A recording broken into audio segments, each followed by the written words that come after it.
Welcome to 5 Minutes. I'm Tyroyle Smoochie Wallace. And I'm Paco Taco Sanchez de la Noche. And today we have a very compelling question. What makes us human?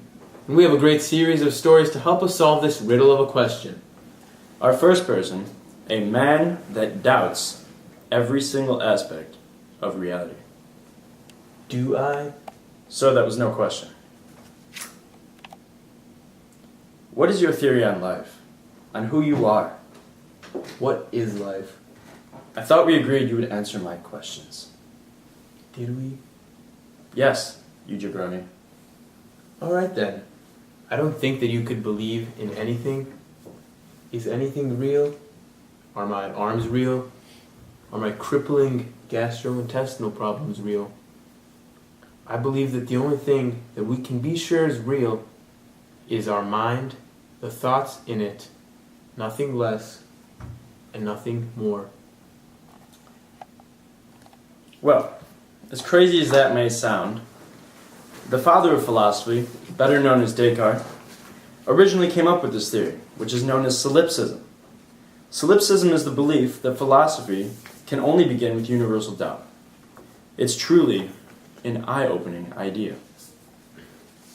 And although this has always been a widely respected view on philosophy, there is a counter-argument.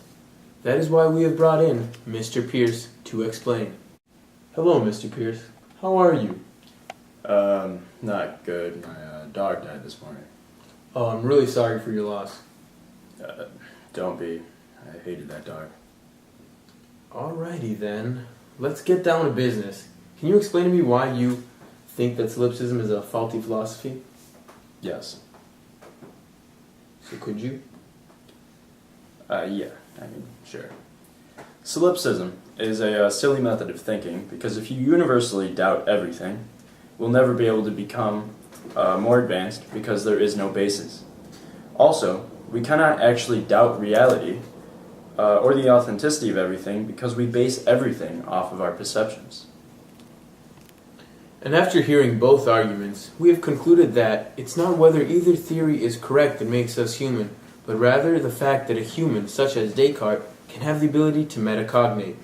The way that Descartes actually thought about how much he relied on his own senses and how he came to the conclusions that allowed him to be able to doubt himself, his perceptions, and even everything that he perceived as a reality. Other animals cannot think about how they think or the possibility of if what they see, hear, and smell is actually not real. In other news, Jonathan DeQuell Marcus was convicted of first-degree murder this morning in a Cook County criminal court. Marcus pleaded no contest and was sentenced to life with possibility of parole. Today, we have with us Carnegie Malone from the Cook County District Attorney's Office to answer a very important question for us. Why can't we charge an animal with murder?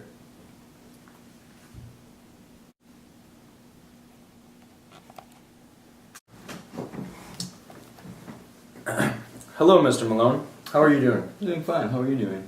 Very well. So what is first-degree murder? First-degree murder is murder that is generally deliberate or premeditated. So can an animal commit first-degree murder? No, because since animals lack the free will that humans have, they cannot be charged with premeditation. I see. But can you see why kids love the great taste of Cinnamon Toast Crunch? No. Well, thank you for your time, Mr. Malone. It's my pleasure.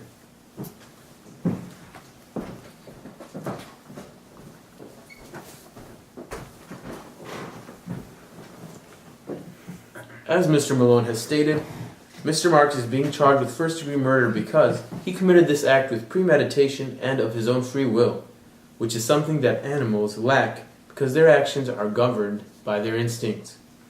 Therefore, one can conclude that a huge difference between humans and other organisms is that humans can make choices based off of what their intentions are, while animals are only governed by the laws of nature. Now, we have a very special guest who has come all the way from Siberia. He has never flown before in his life until now. This is his first time on television. His name is Ivan Djokovishkovich, and he is a village chief from the Kalishnikov village in the barren land of Siberia. Their village is better known for their group sacrifices and youth cannibalism. Let's show you this interview. Mr. Djokovic, how are you doing today? I am doing okay, thank you. So where is it that you're from again? I live in a place far from the light, but close to the cave. So do you live far from any big cities? My village does not need the hand of Beelzebub to touch or criticize our ways. Alright, let's get into the ways of your people. Is it true that you sacrifice the people in your village nearly once per week? We send some of our bravest men into the gates of freedom, so that the overseer might gift us with their gifts of land. And is it true that your village eats young children for religious ceremonies? Yes, this is true. Do you think that there is something wrong with this? Not at all. Is there anything wrong with drinking juice or soda? No. I have encountered many people like you before. The truth is that you cannot judge me on what you think is wrong. In my village, we believe that the consumption of alcohol is very wrong, but you people do it as a custom. I see. So do you believe in morals being universal? No. I think that the decision on what is right and what is wrong is up to the society and the people that govern it. What is considered wrong for one society may be considered right for the other. So you would consider yourself a relativist? That I am a person that believes that the points of view have no absolute truth or validity. Wow. That was very much a shocking look on human morality, and I think that he actually has a very convincing argument. You're right, that was a very convincing argument, but I actually have a very different point of view on this thing. I believe there is a moral code that is innate with all humans. In a way, it is a sense that we all have, knowing what is and what is not wrong. I like to call it a little thing known as intuitionism. Value judgments are essential to the definition of being human, because much like free will, humans are the only known species that have a set of moral values, and that have consequences when these morals are not followed. Our final interview of the day will be with a disembodied head. That's right, we got a behind-the-scenes interview with the Headless Horseman's distant cousin, Mr. Smith, the only known person with no body whatsoever. Hello, Mr. Smith. How are you doing? Well, I can't complain. I still have my arms and legs. Oh, wait. Want to go take a jog later? Sorry. It's alright. I have everything I need right here. What do you mean? You don't think that you need your body? Well, since the mind is a completely separate thing from the body, I may not even need my head. Wow. Yeah. So you don't think that the mind is a physical thing?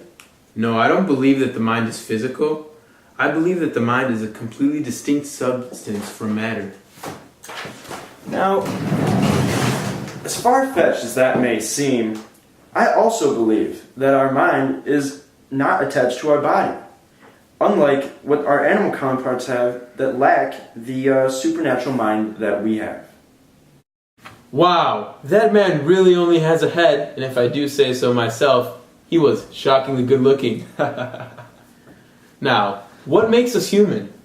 Well, today we have discovered that humans are set apart from other animals because we have a conscience, a free will, we have moral values, and a separate mind and body. Well, that's all the time we have for today. Tune in tomorrow as we answer the following compelling question. Can chimpanzees really do the Dougie? I don't know. We'll find out tomorrow. Will we though? Yes, we will. Are you sure? I'm positive. Are we off the air yet? No. What do we do now? What we always do.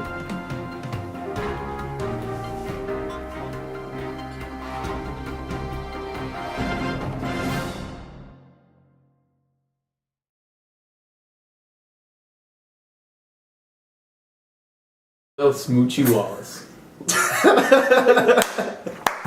My arms real? On philosophy. There is a counter argument.